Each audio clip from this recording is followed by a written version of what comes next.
Oh, I have to go to each individual locker? That sucks.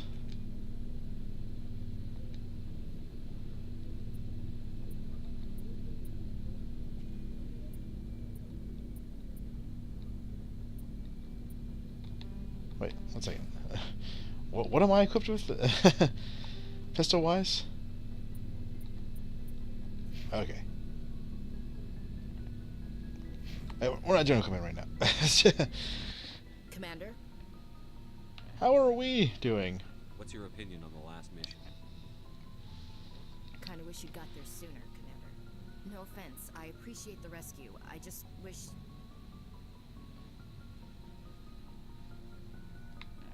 You wish we'd been able to save the rest of your unit? Yes, sir.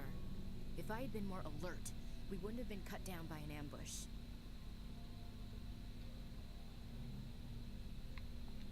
The Geth are perfect ambushers. They don't move, they don't make noise, they don't even breathe. Sir, they have flashlight heads. Make sure it doesn't happen again. Do you have a few minutes to talk one-on-one? I'm sorry, Commander. I need to get my duty squared away. I wouldn't mind talking more later, though. What's your opinion on the last... Okay. No offense. If I had been more...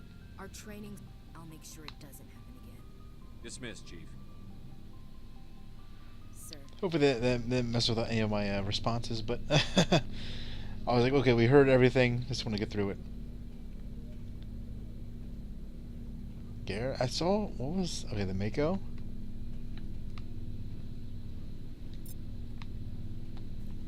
I've heard mixed things about the Mako. Hey, Commander. Looking for some extra supplies before you head out? What have you got? Whatever you want. Armor, weapons, mods. It's not standard Alliance issue, but that's not necessarily a bad thing. Well, as long as you don't mind paying for it. Why should I pay you for my weapons and armor? My stuff doesn't come from the Alliance. I have to purchase it myself, and it's not cheap. Hell, the licenses alone have set me back more than I'd like. But no licenses, no goods. Without the goods, I'm out of a job. Hey, What are licenses? Why do you need I them? bought a ton of licenses already for you, Manufacturers pal. sell licenses. Each license allows me to buy and sell a certain brand of products. I already have several basic ones, but you'll need to buy more if you want me to bring in different brands. Many of the best licenses are hard to get, but they're well worth the cost if you can find them. What do the different manufacturers offer? There are too many for me to keep track of, but each license will explain what it's good for. How often will you get new items? After every mission? Well, that depends on how many licenses you've purchased, but I'll rotate items on a regular basis regardless. And anytime we land someplace with a big enough port, I'll buy, sell, and trade whatever I can. Check back often. I need to move items quickly, so only the most basic items will be stocked consistent. Let's see what you've got. You bet, Commander. Yeah, let's see if I can actually buy anything from him. It's like 12,000, 8,000, 7,000. Almost? Almost. Oh, I can buy an assault rifle. I can sell him some stuff. Don't really care about selling stuff for 21 credits. As long as my inventory is unlimited, at least. Thanks for bringing me on board, Commander. I knew working with a Spectre would be better than life at CSAC. Have you worked with a Spectre before? Well, no, but I know what they're like. Spectres make their own rules. You're free to handle things your way. At CSAC, you're buried by rules. The damn bureaucrats are always on your back. Yeah, Being a Spectre does have its advantages. bureaucracy sucks. Exactly my point. If I'm trying to take down a suspect, it shouldn't matter how I do it, as long as I do it. But CSEC wants it done their way. Protocol and procedure come first. That's why I left. So you just quit because you didn't like the way they do things? Well, some rules are good, There's though. more to it than that. It didn't start out bad, but as I rose in ranks, I got saddled with more and more red tape. CSEC's handling of Saren was typical. I just couldn't take it anymore. I hate them. You did the right thing. Life's too short to sit around waiting for things to happen. Yeah, you're probably right. Either way, I plan to make the most of this. And without CSEC headquarters looking over my shoulder, well, maybe I can get the job done my way for a change. as long as you do your job well, you're free to go about your business as you see fit. Thank you, Commander. Anything else down here? We talk to him. Let's see what's past the elevator.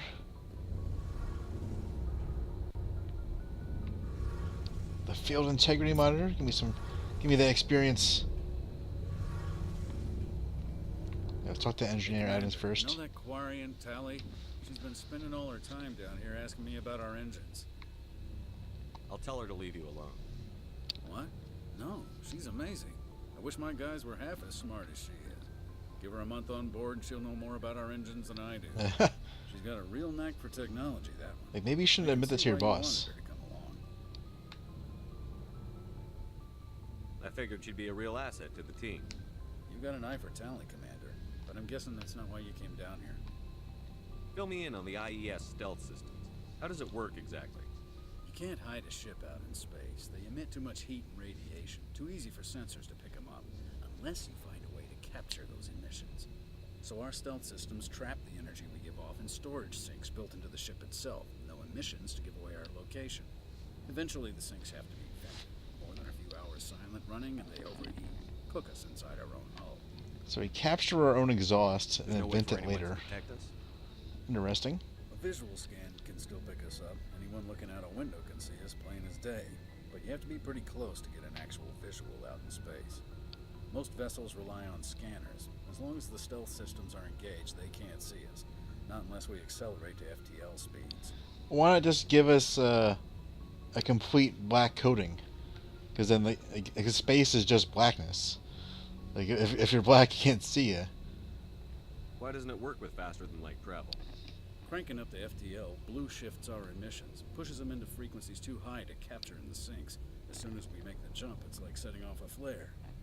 Sensors can pick up our location whenever we enter or exit FTL flight, but for short-range missions, our stealth systems are amazing, and we've got the only one. But would engaging FTL destroy the sinks every time, or do they disengage somehow? Where else have you served, Adams? If you name a class of Alliance ship, I've probably served on it. Everything from dreadnoughts and carriers right down to frigates like the Normandy. My last assignment was on the Tokyo, only a cruiser, but she was a good ship. Couldn't hold a candle to the Normandy, though. I want to know more about the Normandy. She's the best ship I've ever served on. Probably the fastest vessel ever designed. She's the only one using the new Tantalus drive core. Is it the same as the stealth What's so special thing? about the Tantalus drive core? Proportionally, it's about twice the size of any other vessel. Not only are we faster, we can run at FTL speeds longer before we have to discharge the core. Carry on, Adams. Aye, aye, Commander. I do like sci-fi systems. You know, I'm a big nerd about that kind of stuff. Oh, leveled up, sweet. Let's still can only do myself.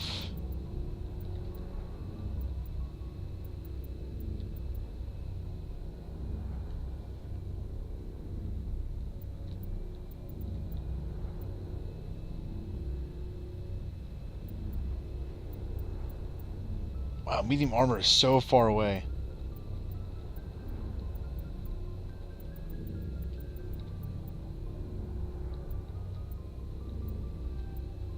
That could be useful. I think after that, we're going to try to do some more assault training because I want some kind of armor for my guy here. Your ship's amazing, Shepard. I've never seen a drive core like this before. I can't believe you were able to fit it into a ship this small. I'm starting to understand why you humans have been so successful. I had no idea Alliance vessels were so advanced. The Normandy's a prototype. Cutting-edge technology. A month ago, I was patching a makeshift fuel line into a converted tug ship in the flotilla. Now, I'm sitting on board one of the most advanced vessels in Citadel space. I have to thank you again for bringing me along. Traveling on a vessel like this is a dream come true for me. I had no idea you found ship technology so interesting. It comes with being a Quarian. The migrant fleet is the key to the survival of my people. Ships are our most valuable resource. But we don't have anything like this. We make do with cast-offs and second-hand equipment. We just try to keep them running for as long as we can. Some of the fleet's larger vessels date all the way back to our original flight from the Geth. Wow. I can't believe your fleet's still using ships that are 3 centuries old. They're constantly being repaired, modified, and refitted. They aren't pretty, but they work. Mostly. It's like unbelievable We because make ourselves as independent as possible on the our flotilla. current machines on Earth last like 10 years at most for a lot of them. But some things we just can't make on our own.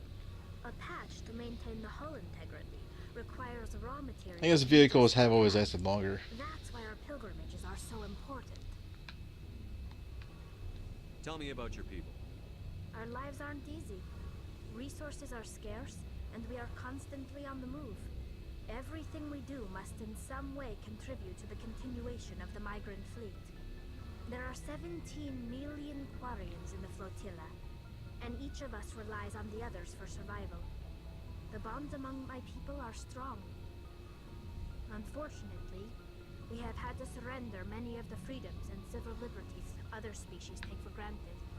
What kind of freedoms? Well, it's illegal for parents to have more than one child. If our population grows too much, it would strain our resources to their breaking point. Of course, we also can't allow our numbers to become too few. If our population is in decline, the rule against single births is temporarily repealed. In extreme cases of population decline, incentives are even offered to encourage multiple births. Though the Conclave hasn't had to take such measures in nearly a century. That's your government. The Conclave is our civilian branch of government. Each ship can elect a representative to serve on the Conclave and make decisions that affect the fleet as a whole. On matters that affect an individual ship, however, the captain has the final say. It's a tradition that dates back to the early days, when the fleet was governed by martial law.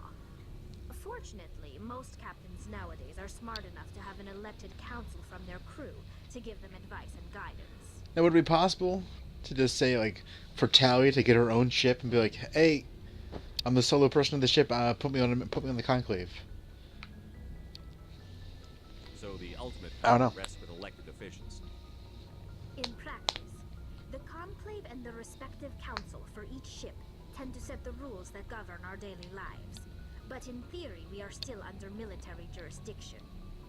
The 5 top-ranking military officials in the fleet serve on the Admiralty Board. These 5 have the power to overrule any decision by the Conclave in case of emergency. To do so requires unanimous agreement among the Admiralty, and they can only do this once. After that, the entire board must resign their posts. It's a safeguard that served us well.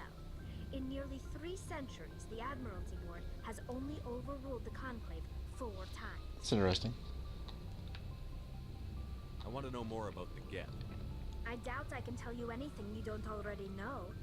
It's been almost 3 centuries since they drove my people into exile. All I know is the story of their origins. What they were when we created them, and how they turned on us. Yeah, tell us about your evil AI creations. The Geth were originally created to serve as an automated manual labor force. Initially, their intelligence was as limited as any VI. Over time, we made small modifications to their programming to allow them to perform more varied and complex tasks, bringing them closer and closer to true AI status. I like that, just a few months ago, as this recording, they had 2 AIs talking to each other, and they started speaking to each other in their own language that humans didn't know, and so they were like, shut it down immediately, we gotta figure out what was going on. How come the council didn't step in and stop you? This wasn't true AI research. We may have been skirting the bounds of the law, but we never did anything that was actually illegal. The changes were so insignificant, so gradual, that we were able to control them. Or so we thought. But what one thing we underestimated was the power of the neural network. A million Geth thinking simultaneously created an inherently unstable matrix. The unlimited power of the cloud.